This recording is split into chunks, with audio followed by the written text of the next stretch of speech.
CM साहब को बताया कि अब रिम्स 2 ना बनकर वो सिम्स 2 बने।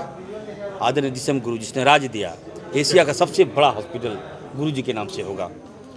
Shibu Soren medical science and research centre होगा। वो अब निवासियों का सबसे बड़ा नेता इस देश में यदि कोई है तो हेमंत सोरेन जी हैं, याद रखिएगा। 65 लाख लोगों का बैंक जितना पैसा होगा वो कहाँ जाएगा?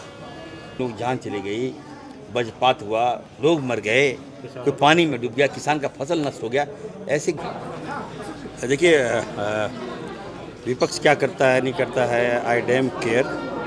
हम लोग जनता को बचाने के लिए जो कुछ भी करना पड़ेगा हम लोग करेंगे।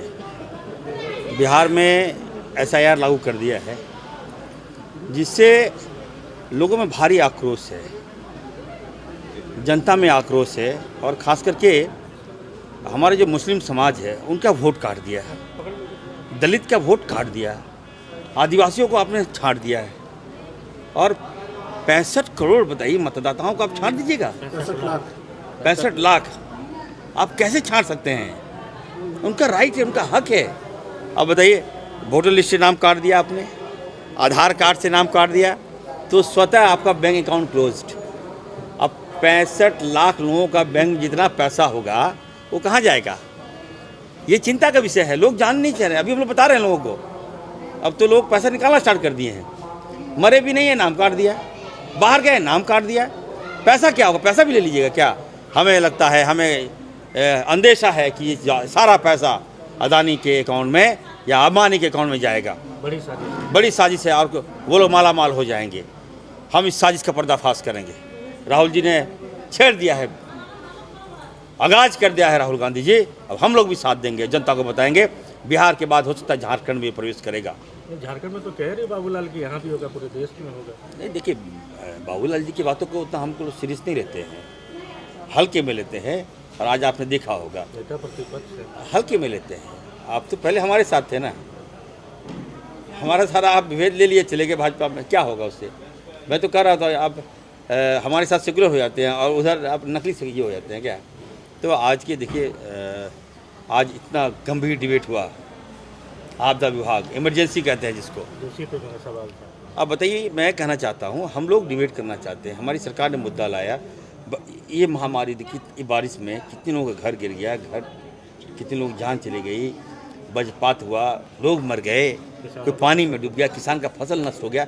ऐसे गंभीर मुद्दे में अगर आप साथ नहीं दीजिएगा जनता का, भाग जाइएगा, क्या इरफान से बीमार होगा क्या? हमारे लोकप्रिय मुख्यमंत्री जी ने बड़ा साहस दिखाया, डिबेट कराया, और not debate, yes giving direction to me, ये एवरी डिस्ट्रिक्ट आकलन करो और पैसा दो। पैसा की कमी नहीं है, हम आकलन करें। तमाम विधायकों से मैंने आग्रह किया है, आप लोग खुद स्वतः, कुछ जिला का छूट गया है तो हम लोग बोले जहाँ छूटा है पर्टिकुलर आप बताइए, कौन सा लोकेशन का, कौन सा गांव का, कहाँ क्या है, आप बताइए। दूसरा सबसे पहला अहम मुद्दा मैंने कहा कि 24 घंटा के अंदर अगर आपदा विभाग से जिसकी जान गई है उसको 4 लाख रुपया मैं दूंगा।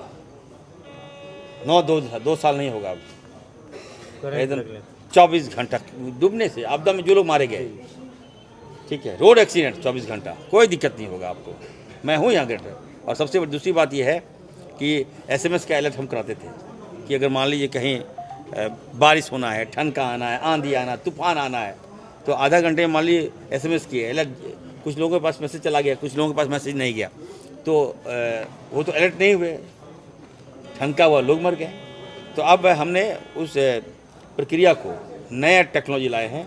आप 3 घंटा पहले हम जान लेंगे कि बारिश होना है, नहीं होना है, ठनका गिरना है, नहीं गिरना है, लोग अलर्ट हो जाएंगे, उन तक पहुंचा देंगे हम जहां ये घटनाएं घटेगी। लोग अलर्ट होंगे, निश्चित तौर पर जान बचेगी। तो पूरे जिले से रिपोर्ट आ गई और मुआवजे की राशि चली? नहीं, अभी चलता रहेगा। देखिए हमारे पास, मैं बता दूं, हमारे पास आपदा में पैसे की कमी नहीं है।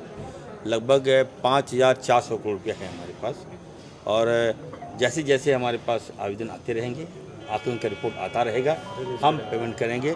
रांची के आसपास 4 जिलों में भारी फसल का लॉस हुआ है, उसका हम लोग भुगतान करेंगे। 2 टाइप का भुगतान है, फसल बीमा अगर जिसका होगा तो कम भुगतान होगा, जिसका फसल बीमा नहीं होगा उससे ज़्यादा भुगतान हम करेंगे। और इनफैक्ट सभी जिलों का आकलन हम मंगा रहे हैं जहाँ जहाँ लॉस है। मुख्यमंत्री जी का सीधा है कि आपदा में मुख्यमंत्री जी चट्टान रहते हैं वहाँ, और उन्होंने मुझे सिखाया है कि जब मुसीबत हो तो चट्टान की तरह मदद करो। और तीसरा जो अहम सवाल, बाबूलाल जी रिम्स के बारे में बात कर रहे थे। मैंने कहा है कि अब रिम्स 2 नहीं होगा, अब सिम्स होगा। सिम्स होगा मतलब शिबू सोरेन जी के नाम से मेडिकल कॉलेज होगा, रिसर्च साइंस सेंटर होगा। अब रिम्स 2 का नाम, आज ही मैं मुख्यमंत्री जी से मेरी वार्ता हुई और हमने सीएम साहब को बताया कि अब रिम्स 2 ना बनकर वो सिम्स 2 बने।